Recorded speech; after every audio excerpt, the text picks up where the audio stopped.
Are you curious about how to come into your seated forward bend a little better? Are you worried you might be doing some things wrong? Then this is the class for you. Short episode today, and we're going to dive into the details of how to do seated forward bend. Seated forward fold. Pretty much the same thing. Roll the intro screen.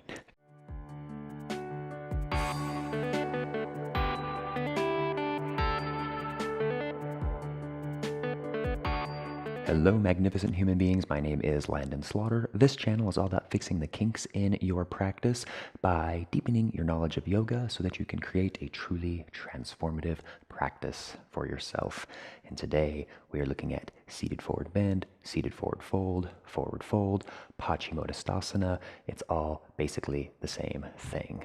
So let's take a look. I feel that most people think that they just kind of bend forward here, and the number one thing we start to see is this rounding in our backs, right? And this is pretty much the opposite of what we really want to be doing, because now we're just taxing our back and we're not really getting into those hamstrings. And if you look from the front here, if you're really tight in this area, as you fold forward, your feet start to fall out as well. And when your feet fall out, you can come a lot further, but we want to keep them nice and straight as you come down. Now, the issue is, I think a lot of teachers who teach this pose are very flexible. And so they talk about, oh, don't round your back and keep your knees straight.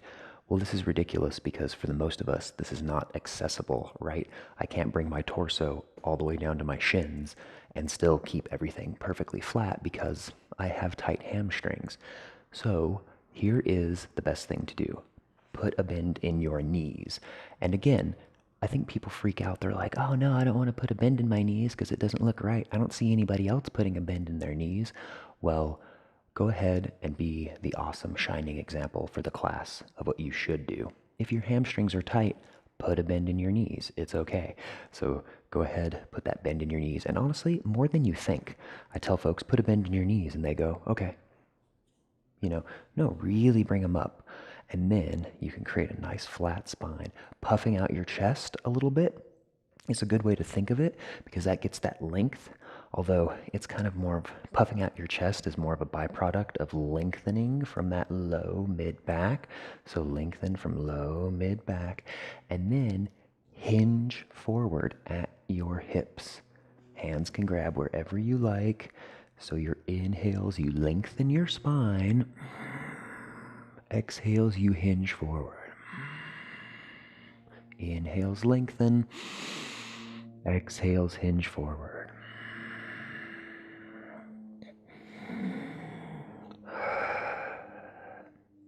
So see, my back is relatively straight, correct? Which is really great because then you start to feel it more in your low back.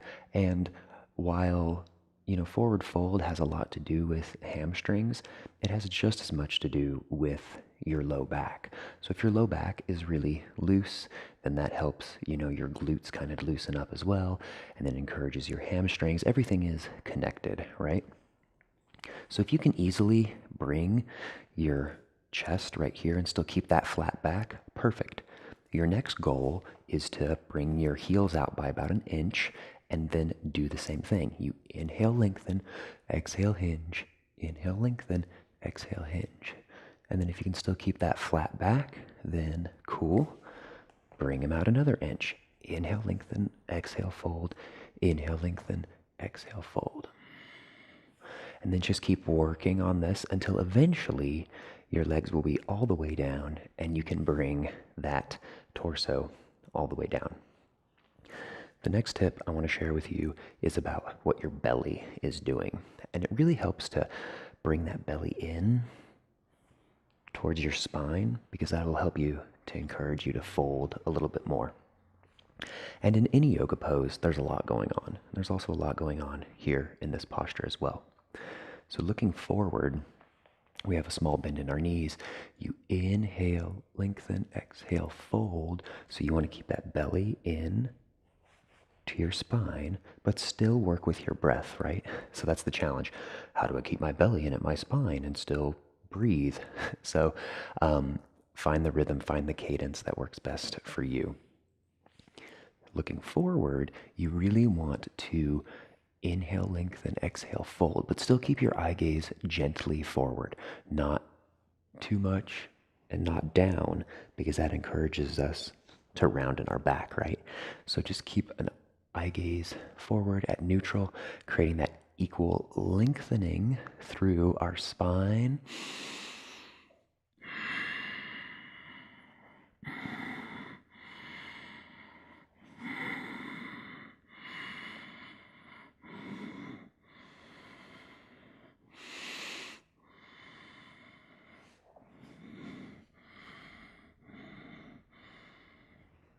And when you get to a point, there will be a rounding in your back just a little. It's going to naturally happen because it's almost impossible to keep a perfectly flat back and fold all the way forward. You're going to have that natural arc in your back, which is fine.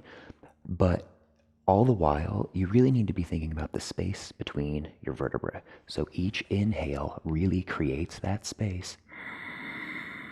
And each exhale helps you hinge at your hips. Bring your belly to spine and fold.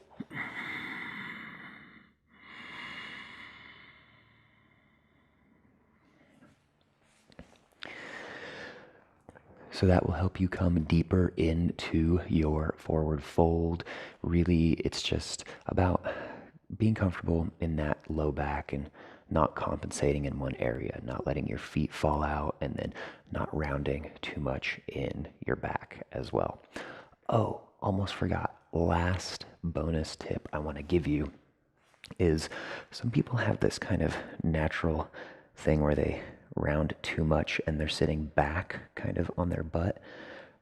Roll your pelvis forward and kind of maybe waddle a little bit to really find those sits bones, because we definitely want to be making contact on those sits bones equally. And then you can start to come forward, and it almost feels like you're rolling past those sits bones onto this top part of your hamstring here. So eventually, if you just envision those sits bones coming up and up and up and up and up, they're going to move by millimeters each time you do this. So they're never really going to come all the way off, and way back, but that's kind of the mental visual we want, right?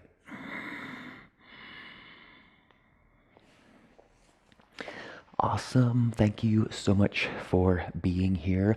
I hope this was a good class, good, little explanation to help you to figure out some things. So again, put a bend in your knees. Don't worry about it. If you have a teacher that comes by and, shames you for putting a bend in your knees, then send them to me and tell them I said that, they just need to shut up because it's your practice. You should listen to your body. You should do what you want to be doing. And if you want to loosen up that low back, putting a bend in your knees is what you're going to need to do. So thank you all so much for being here. Friday's class is a full class that revolves around this pose. So be sure to subscribe and check that out as well. Thank you guys. From my heart to all yours. Namaste.